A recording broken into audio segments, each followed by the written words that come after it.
I was never supposed to want more than they could imagine, not from the start. It's impossible to forget the sticky auditorium air, heavy with June's sweat and expectation, when my vision first collided with ridicule. I stood on a trembling stage, gripping my graduation speech with white knuckles. My heart pounded with hope, my suit jacket prickled and hot against my skin. There's a picture from that day. Me mid-sentence, face taut with effort, eyes bright, words stalled on my lips as the auditorium erupted in laughter. I remember my voice echoing clear at first. "We can be many things," I'd said, hands shaking. "I want to create worlds with sound." There was a pause, puzzled faces. Then from somewhere near the back, probably Jamie Sykes with his untucked shirt and bray of a laugh, "With sound," he shouted. "What, like a walking radius?" Behind him, others joined in, laughter built in waves. I pressed on, heat roaring in my ears. Sound is a story, film, games, theatre, every memory needs a soundtrack. My cousin Tess leaned over to her friend and stage whispered, "Maybe he'll invent a new microwave beep." The laughter refused to let go. I lost my words. Someone clapped with slow, mocking thunder as I stood there. The head teacher, cheeks red, stepped forward and gently ushered me aside, forcing a sorry smile for the parents.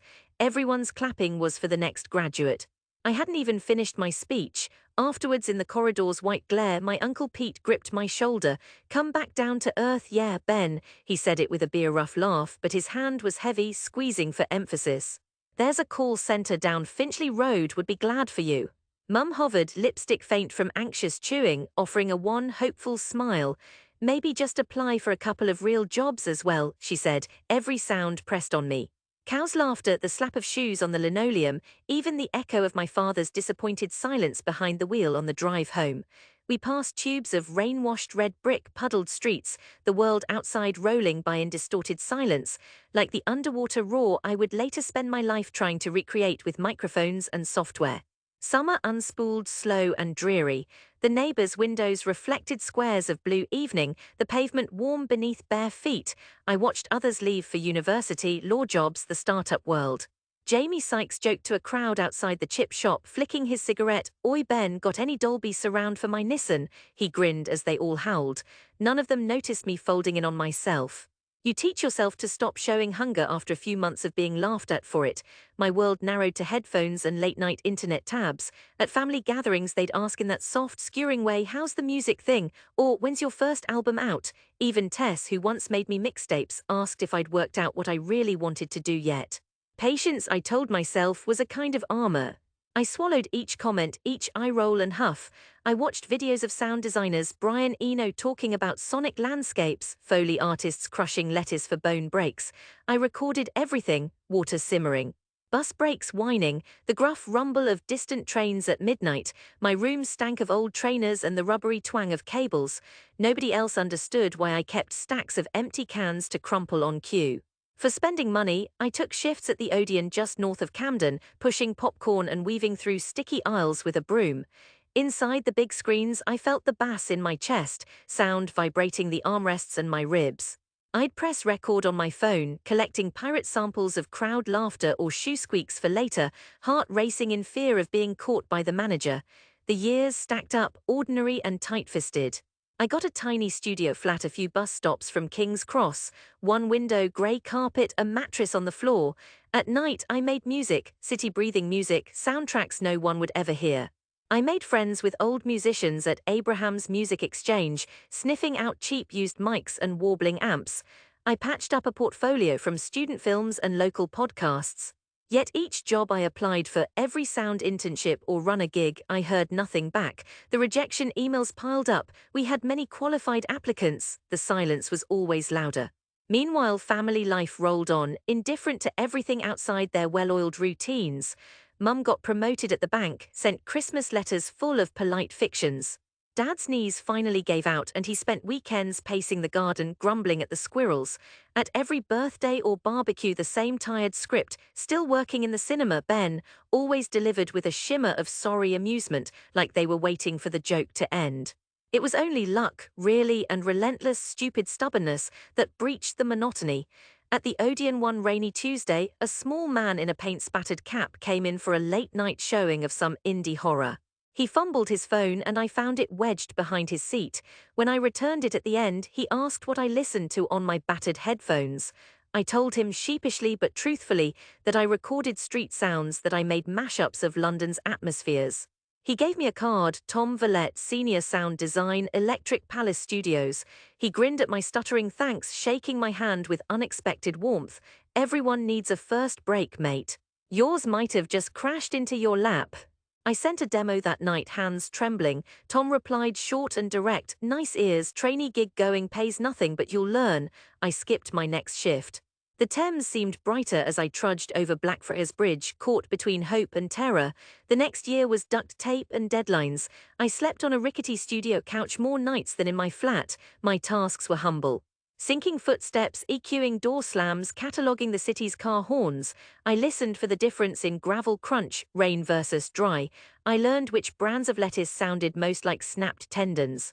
Sometimes I felt like a parody of my old dreams, hunched over headphones at 3 a.m., patching together the ghostly roar of a windstorm out of nothing but whistling kettles and sheet metal. Yet I belonged there, sweating through each tiny triumph. Tom was gruff but fair. You're the quiet type, he observed once without malice. That's what makes you good. He meant I listened instead of filling the room with noise. Soon I graduated to bigger things. A short for Channel 4, searing rain, police sirens, the grinding hush of dawn.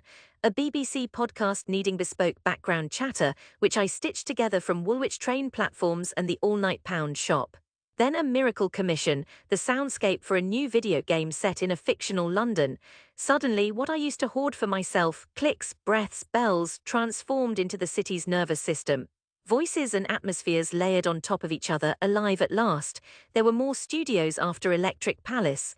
Rooftop sessions in Soho and cramped back rooms in Hackney, always trailing cables, always lugging battered equipment.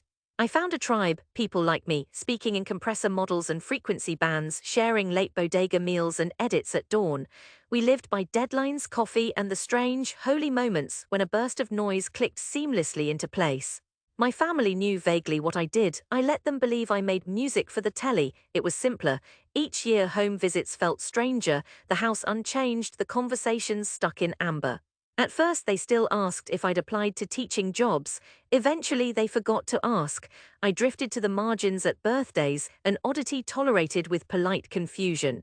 Until the call came that changed shape, unexpected as thunder in July. The letterhead was thick and gold, the British Academy of Sound, embossed over the sharp serif of my name. My team had been nominated for Best Achievement in Sound Design for our work on a new Prime series. Press, a little red carpet, everything. Tom rang me, voice sheepish and proud.